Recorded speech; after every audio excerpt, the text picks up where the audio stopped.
Hello, and thank you so much for tuning in to the She Can Ball podcast. I'm your host, Mahi. Today we're joined by Emily Williams, author of Lady-thletes, a book on all the trials and tribulations of female athletes. Thank you so much for coming on today. I really appreciate your time. Oh, not a problem. I'm super excited to chat with you today. So I kind of want to go back to your sports career. I know you played basketball growing up. So what was your experience with basketball and how did it impact you growing up? Oh man, it was all I did. It was my eat, breathe, sleep, basketball. It was all that was on my mind. And I'm in that age group where I get to look back at my really awkward like Facebook posts from 10 years ago. And it's Oh like my gosh. BRB, like about to go to practice, like text me later. And I'm like, oh my God. But then I slowly started to realize over the year that they started that was every weekend was basketball, every moment was basketball. That was essentially such a core part of who I was. So when I think about my whole basketball career, it started at age 6. My mom signed me up at this little thing called Teamworks in a local gym, and it was essentially so I could like get out of the house and go do something productive.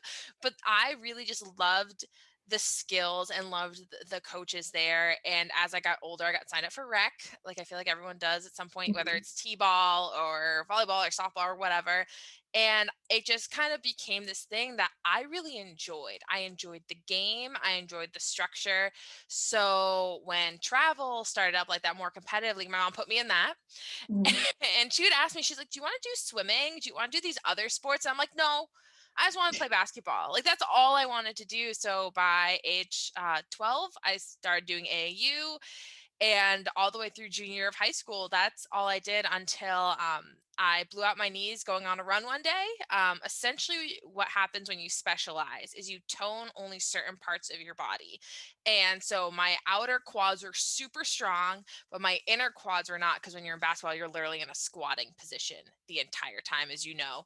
And so my knees actually got pulled off track when I went to go move my legs in a different way, and so my kneecaps popped off track, and that slowed me down. And I played my first varsity season. I sat the bench the whole season, and it was such an emotional thing for me just to not get any playing time, knowing the year before I was like this rising sophomore. I got called up to varsity. It was a big deal, and my injury kind of took me out.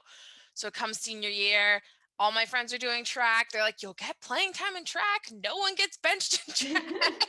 So I eventually went on. I just did track my senior year because I knew I wasn't going to catch up.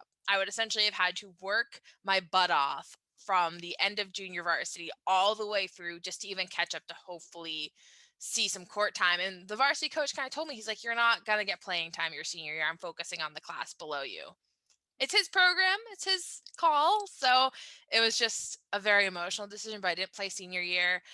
And that's essentially my whole career as a player until I went to college, took some time off, and then I got out of college and I started coaching.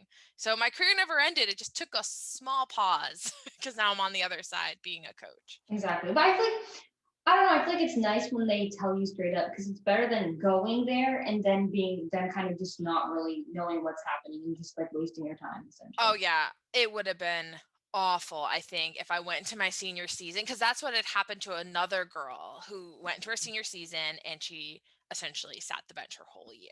And it was so devastating to her. And all I could remember is I don't want that to happen to me. And that's all I could think about was I don't want to be her my senior year. I want to be actually playing because I bring value. I know what I'm doing. And I unfortunately it happened across my whole grade. The class below us was super athletic, and all these girls came in as powerhouses. So a lot of seniors across the board, unless you were on like a one-on-one thing like track where everyone plays, you were getting benched. Seniors across my whole senior class were getting benched for the class below us. So it was very known to all of us what was happening. Yeah, I mean, I had that experience in like sixth grade where I went on an AAU team and like the assistant coach liked me. And so I was like, all right, it's going to be awesome. And it was kind of like my first time playing AAU. Like I was switching from rec and I was really excited. And the head coach was like completely different from the assistant coach. Like they didn't even coach together. And so I didn't play. So I didn't play for like a few games. And so like maybe like a few minutes here and there, but it's like I ended up switching teams and it ended up working out because I met some really Awesome. great people. But I just feel like now it's like I go to play. Like if I'm not gonna play, like what's the point? Exactly, and especially where you are in your career, you should be seeing court time. I actually am very honest with my players because my mentality is I can teach you how to shoot, I can teach you how to run faster, I can teach you defense. I can't teach work ethic. So, in those first few practices, I see who's working the hardest. If you're phoning it in, you probably Yeah, won't see playing time, but I don't care if you miss 17 shots and you make the 18th one, you tried. You put in work to get exactly. there. So for me, that's where I value playing time. And I'm very honest. I actually had to have this whole kumbaya with my team because a few of them just keep phoning it in. And I was like, girls, I have 5 spots and they get 75% playing time. This is AAU. This isn't rec anymore. And Sure. so you want those 5 spots. And I told them, I was like, I don't care if you're the best one on the team. Are you working the hardest? Then you get a spot. And I was very blunt about it. And you could see some of their faces of the girls who have more talent just looking at me like, is she being serious? Like, my talent doesn't show. No, it gets overridden because I have a girl who's running faster than you because she's actually sprinting during the sprint versus like jogging. No, that's an awesome. I love that. I think that's a really amazing mentality to go in with because I think like in the long run, like if you work harder, because your talent can only take you so far rather than work ethic. So Yes, what's the quote? It's like, um hard work works hard when talent doesn't work. It's like something like that, and it's like yeah, repeating the same thing, but essentially is the idea that talent does only get you so far, and an individual talent also only gets you so far. So if there's like 3 girls who work hard and work well together, I'm more likely to put those 3 in than 3 girls who are just individual superstars, because I have a team with those 3 versus these 3 who just shoot when they want to shoot and do whatever they want. I don't know I can predict the other 3. I can't predict those 3. true, true. Like, what has been your experience like with coaching and kind of like experiencing a different like side of basketball? I think I have become more empathetic to my coaches because I think when I was a player, like I would see these coaches as like these big scary people. I actually do talk about it in my book a little bit about how I wish I understood my coach's side of things, because he he he wasn't a bad guy. I was just super intimidated by him. It made me anxious, and it made me like, when he would correct me, I felt like the whole world had exploded. I just put him on a pedestal where really he just wanted me to be the best person and player I could be. And I didn't know that because this is the varsity coach. He was the varsity coach. I'm like, this is the guy I've been trying to impress since I was in 7th grade. Like, it's showtime. And also with the injury, I wasn't stepping up. So I just like all in my own head and I let that take over. So now as a coach, I'm like, wow, I need to start showing my players that I'm a human being, because I think he just struggled with that. Because also I think it's female versus male issue. Like, he might have been expressing that, but because I was a girl, I wasn't reading that, because we do give off different energies as different genders. So as a female coach, I do tell them, like, I crack jokes. I like try to make practice entertaining, but I also put my serious hat on when I need to. But I want them to know, like, I'm a person. I'm not, and I always tell them, I was like, I'm here for you. I'm not here for my own ego. If I was here for my own ego, I'm here for the wrong reason. True. Yeah, I talked to Dr. Lavoy a few podcast episodes back about just the importance of having like same-sex role models. And I think especially at a Yes. younger age, because most girls, like I've had like one like women's basketball coach, but like you don't get like women coaching.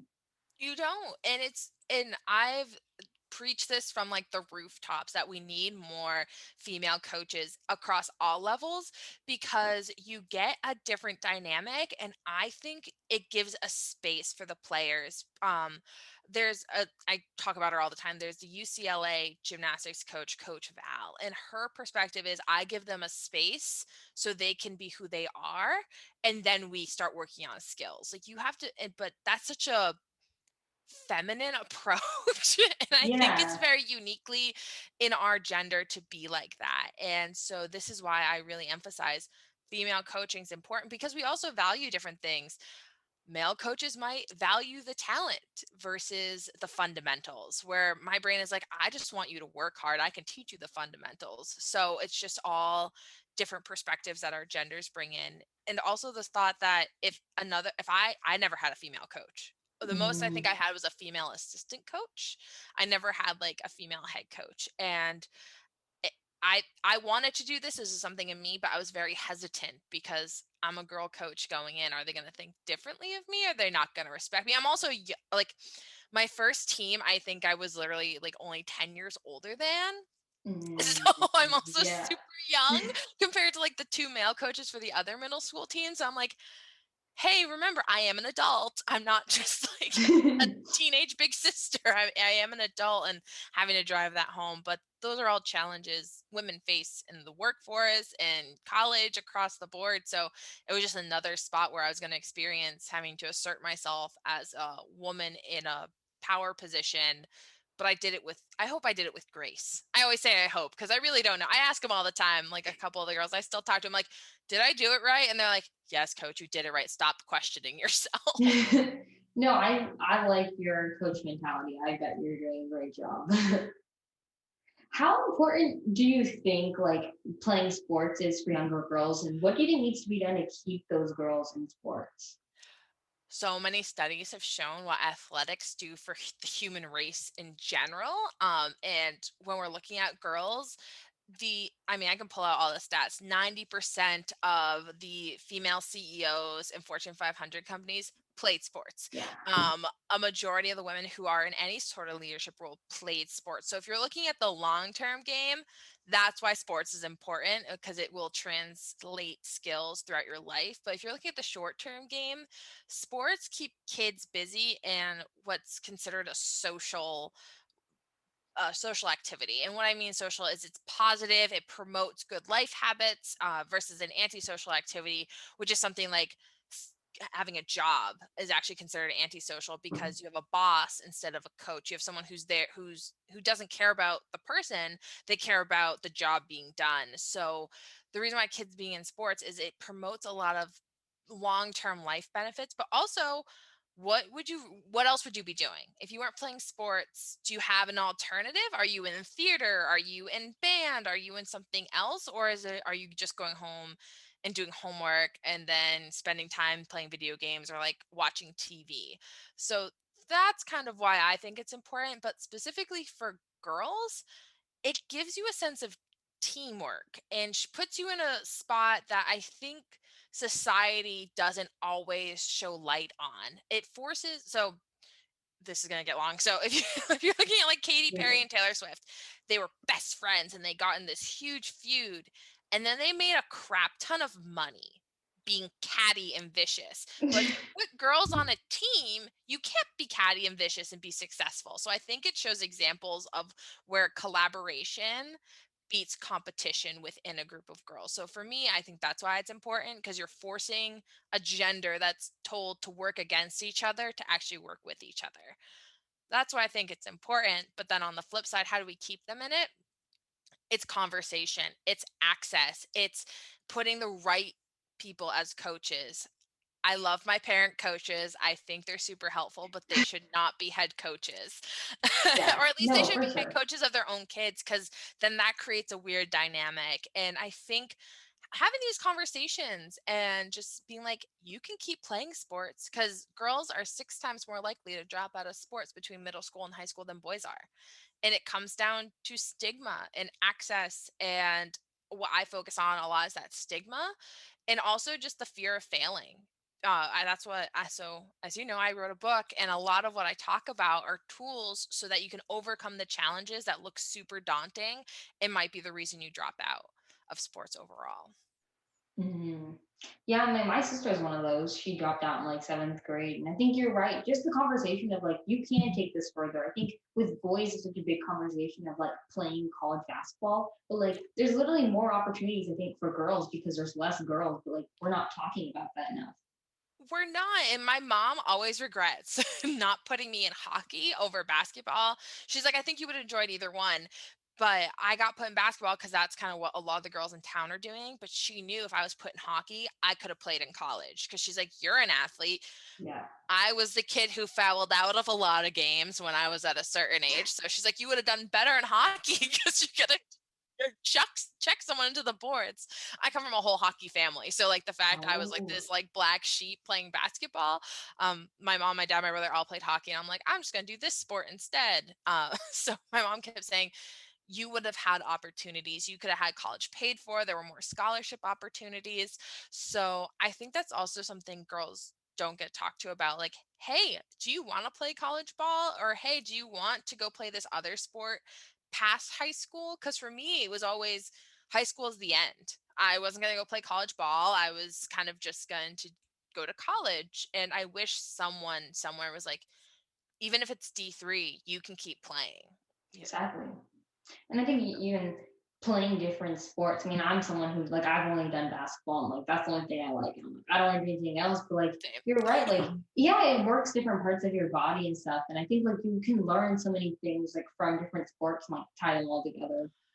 Yeah, and there's a program that's local here, but it's actually across the nation. It's called I9 Sports. It actually encourages the despecialization of kids in sports.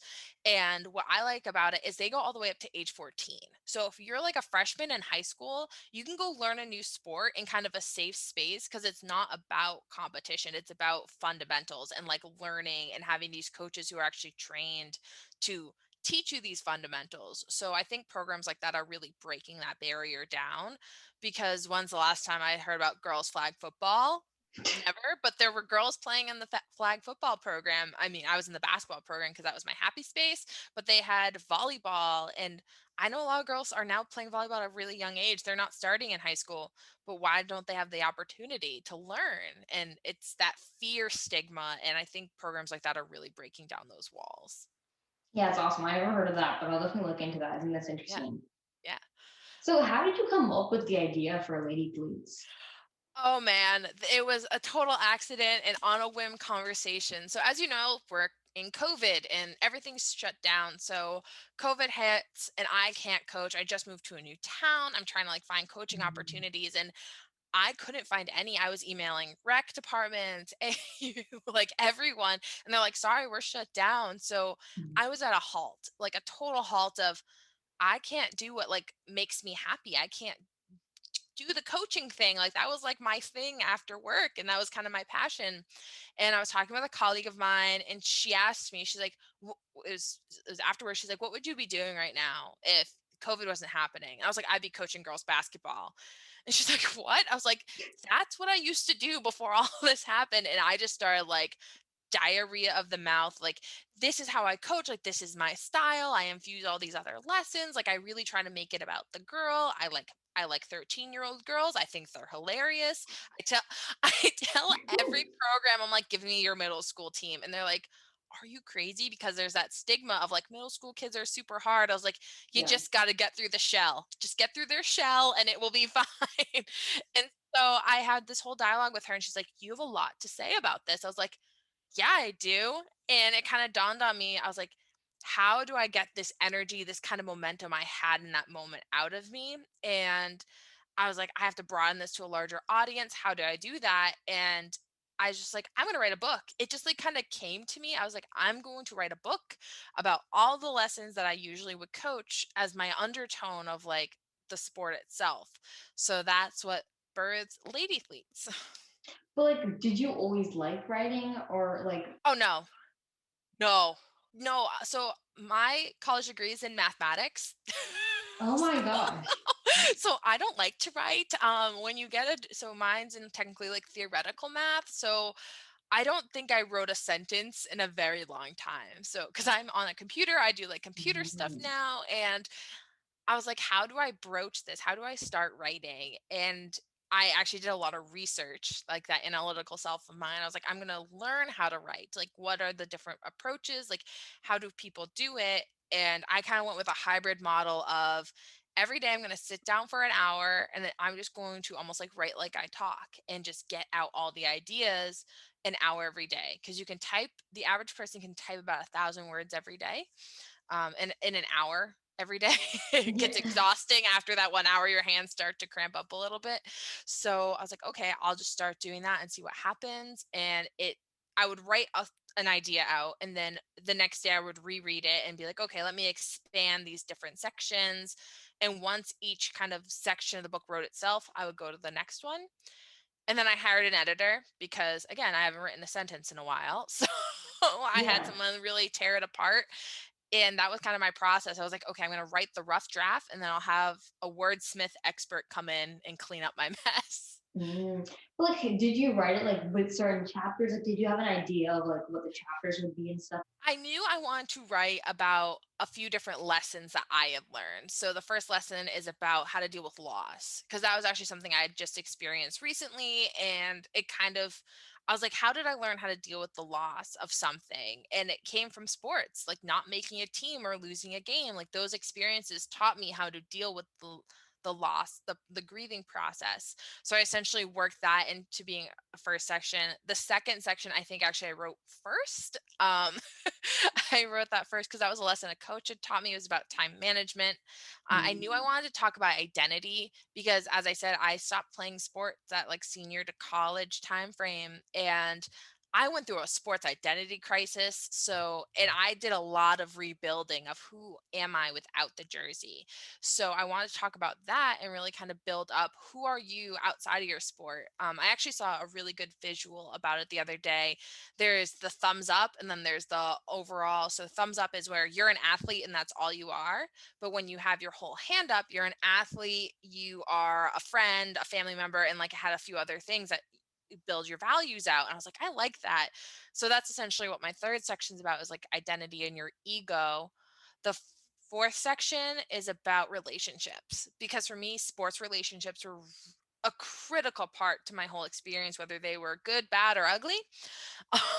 They were a huge part, and they're huge on how I deal with myself as an adult now, like how I approach problems, because people don't go away. Like when you get out of high school, you think, okay, I'm just going to go in the working world and it's all going to be great. No, you're still on teams, you're still reporting to someone. All these true. Yeah. dynamics just translate, and I learned how to deal with that a lot in sports. And then my fifth section is about leadership, because I will, this is another thing I say all the time. I feel like athletes, they're not your kids who want to sit in the back of class and just like skate by. They're not your kids who just want to like do one thing and just hang out. I feel like they are your leaders. They're the leaders across the school. I mean, let's look at every stereotypical movie. Like the football captain is like Yeah. the leader of the class, or you have like the girls basketball captain is in kind of, everyone looks to these people as leaders. And so I think really talking about leadership, how to approach leadership and developing your leadership style was important. So it all, again, I started with like a really basic outline of like these are the things I want to talk about, and then over time it just became natural of, okay, how do I want to approach each of these? And I, as when I was about the age that this book was written for, the books I had were like Nancy Drew books and Judy Bloom, and really like outdated styles of problem solving. So I was like, how would I have really appreciated a book at 13? And for me, it's always been, I like the problem statement, I like the path to solving the problem, and then I like the conclusion. And also, what I put in that path is what didn't work. Because telling me what works is great, but also I think telling me what isn't going to work and why it isn't going to work is better, because I think that just drives home the don't do this instead. Yeah, I think that and honestly just keeps girls going because it's like, all right, like, you read it and you understand, like, all right, now I know what to look out for. Yes. And I've talked to a few people who are my age who have read it, and they've just read it cuz either they're interested or they're like, "Oh, this is another sports book." And they're like, I needed this when I was that age. I wish someone handed this to me. And I think for me, that really drives home the this is needed for girls in this age group. Like, Exactly. this is a needed piece of literature that I really just hope that gets out there to all the girls who want to continue their sports journey, because I feel like it will help them be able to identify problems before the molehill turns into the mountain. And where can they like check it out? It's currently available on Amazon. I'm trying to get it in some local bookstores. It's currently available on Amazon, either on the Kindle, or you can get a paperback copy as well. Cool. And lastly, do you have any advice for girls that are looking to pursue basketball? Yes. What I think is what really makes a well rounded basketball player is someone who is hardworking, but also someone who takes the time to look at the different programs, because I feel like I was definitely overwhelmed. And it's why I did so much, because I was on multiple AAU teams. I did summer league, I did school teams, I had a one-on-one coach. And I think really outlining your plan and what your goals are for each of those will help you stay organized and not feel so chaotic. Like my one-on-one coach, I wanted to become a better shooter. So him and I only focused on shooting drills. For each AAU season, I like to be like, this season I want to get better at this. And sometimes it wasn't always sports related. Sometimes it was I want to be a better teammate. And just having those conscious goals helped the chaos get a little bit more organized. I never heard that before, but I think that's really smart. Thanks. I try to make my life easier, and I hope that that spreads out to the world. Yes, I'll be sure. I think I want to think about that. I'll sleep on that tonight. Yeah, and let me know. I want to hear how that goes. I will for sure. Well, thank you so much for coming on. I had a blast talking with you today. No problem. Me too.